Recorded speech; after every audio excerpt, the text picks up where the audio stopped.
les aménagements les plus fous. Bonjour à toutes et à tous, aujourd'hui direction le port de Tamatave, capitale économique de Madagascar. Ce port, qui a été construit en 1933, est devenu le plus grand port de Madagascar. La surface du port est de 75 hectares. En 2009, les dirigeants avaient déjà prévu d'agrandir le port, mais ce projet est annulé en raison de la crise socio-économique. C'est dommage pour la nation. Pour qu'un gros bateau accoste au port, et plus précisément au quai, on a besoin de 2 remorqueurs. Notons bien que le port dispose de 3 remorqueurs et dispose aussi de 11 places pour les bateaux. Comment vous êtes senti sur ce remorqueur? Moi, je trouve que le bateau bougeait beaucoup quand même. Le premier remorqueur antique est arrivé neuf en 1993. Le second, Vuladar, est arrivé neuf en 2000. Le troisième, Noé, en 2010.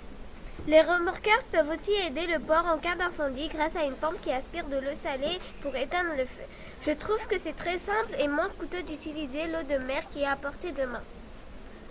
Au chantier naval, des ouvriers se relaient 24 heures sur 24 pour y travailler, construire des petits bateaux servant au transport. Lorsqu'un bateau est fissuré ou cassé, il y a un élévateur à bateau servant à soulever les bateaux pour les mettre dans le chantier naval et les réparer. Le brise-lames est très important car cette construction en pierre sert à bloquer les grosses vagues qui pourraient endommager les infrastructures du port. Le projet d'extension du port prévoit d'étendre ce brise-lames de plus de 345 mètres. Les dirigeants du port ont décidé de construire de nouveaux quais de 325 mètres de longueur et de 14 mètres de profondeur, avec l'extension du terminal à conteneurs. Le quai C4 doit être prolongé de 150 mètres. Mais c'est immense! Qu'est-ce que tu veux dire par là?